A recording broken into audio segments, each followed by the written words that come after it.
The war, it's a lot of tears, a lot of pain, a lot of death, a lot of destroyed cities, destroyed people's lives. It's terrible, just terrible. There is nowhere safe. While we are here on the front line, our families in cities hundreds of kilometers away suffer from air attacks with drones and missiles.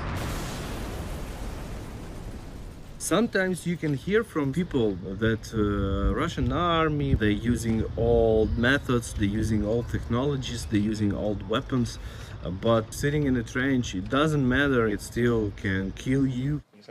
I was just a teacher, just a lecturer from the higher education institution. I've never imagined myself on the front line and in the ranks of the armed forces of Ukraine.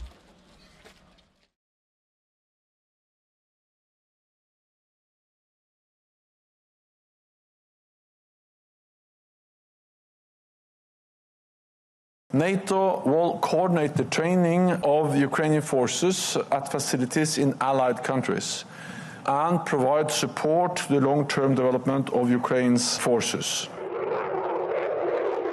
Allies have also agreed a major financial pledge to Ukraine with a minimum baseline of 40 billion euros within the next year.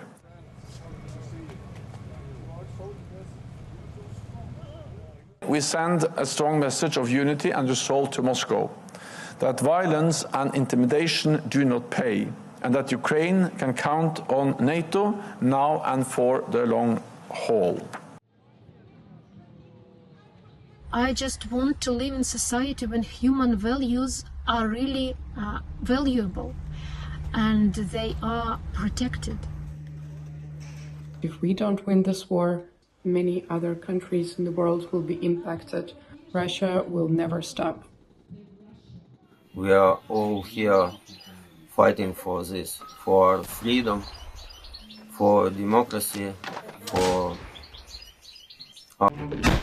They're taking on the lessons, fully into it, trying to learn everything that they can to take away, to go back to then fight back on the front lines. 3 years ago, Russia launched its devastating full-scale invasion of Ukraine.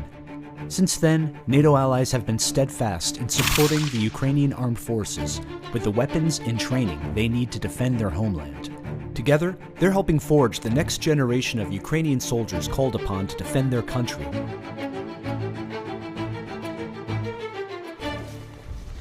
Armies need leaders, and not just at the top. While generals make plans and issue orders, leadership in the trenches comes from non-commissioned officers.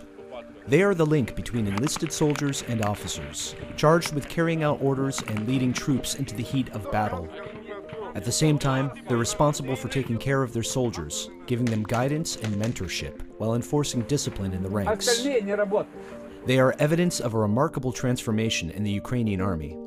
In years past, Ukrainian enlisted soldiers had to wait for explicit orders from officers before they could act, making for a slower, less efficient force. After Russia's illegal annexation of Crimea, however, the Ukrainian army decided to reinvent itself. It intensified its work with NATO allies, who helped turn Ukraine's non-commissioned officers from mid-level enlisted troopers into battlefield leaders. This has made for a more flexible force. In Ukraine's fight against Russian aggression, it has made all the difference. Here in the deep Baltic forests, the Lithuanian army is training new Ukrainian non-commissioned officers to be effective sergeants, capable of both caring for their soldiers and leading them into battle. Сержант приймає участь безпосередньо в житті підрозділу, він їх тренує, з ними живе, взагалі знає все про свій підрозділ і допомагає йому існувати, скажімо так. Від нього залежить багато життів. Твоє ставання чоловіком відбувається тоді, коли ти несеш відповідальність за когось ще. Правий, ти зовсім по-іншому сприймаєш реальність. Це як ти начебто прокидаєшся. Infantry sergeants are frontline soldiers, but they're also tasked with planning operations and deciding which tactics should be used. Що конкретно на цьому курсі було добре від натівських інструкторів? Це підхід до планування операції і контроль за плануванням операції, це доведення нам цих самих стандартних операційних процедур стосовно тактичних моментів. Це механізована тактика з використанням броньованої техніки, броньованих машин піхоти, як М113. NCOs who are confident and empowered with decision-making will make the Ukrainian army more flexible in battle. Наразі війна характеризується високою інтенсивністю дій і швидкою зміною обставин.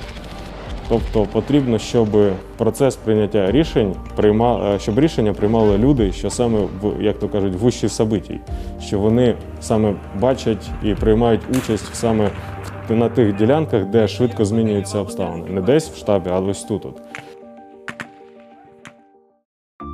After Russia invaded Ukraine in February 2022, NATO allies pledged to support the Ukrainian army with advanced weaponry. Among the assets promised was one of the alliance's strongest tanks, the Leopard 2. Manufactured in Germany and currently in service with 15 NATO allies, the Leopard is fast and strong, with thick armor to protect its crew during intense combat. The tanks bring the new quality. We saw a lot of movies delivered us from Ukrainian side. After being hit twice, 3-4 times, this tank survived.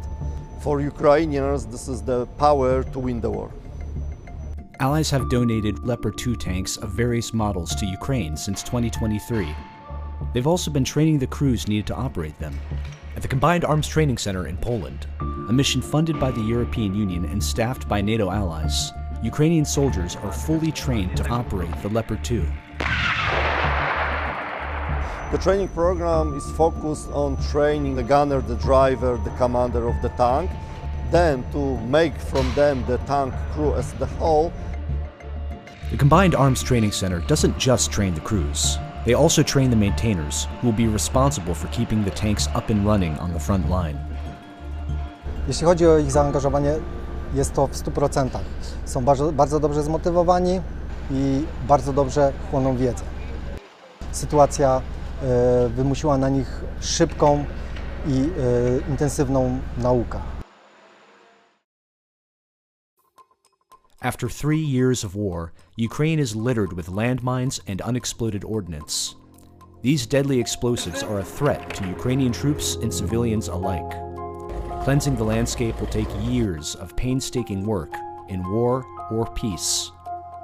That's why the British Army is helping train new explosive ordnance disposal technicians at an undisclosed location in the United Kingdom. Ми постійно стикаємося з мінами, бо ми були на території, яку ми звільнили. Після відходу росіян через них залишилось дуже багато мін. Це є великою проблемою. В той же час росіяни не перестають дистанційно мінувати наші землі, від чого страждають цивільні кожного дня. Detecting mines means getting low and going slow. Trainees learn how to search the dirt to find mines before they explode. The stress is constant, as any mistake could mean injury or death. But these skills are vital for Ukrainian troops as they continue to defend their homeland. A lot of them do come straight from the front line. I do respect that they're coming here, they're taking on the lessons, fully into it, trying to learn everything that they can to take away, to go back to then fight back on the front lines.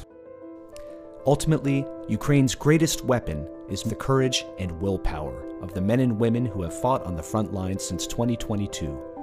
NATO allies stood behind them then and stand behind them now.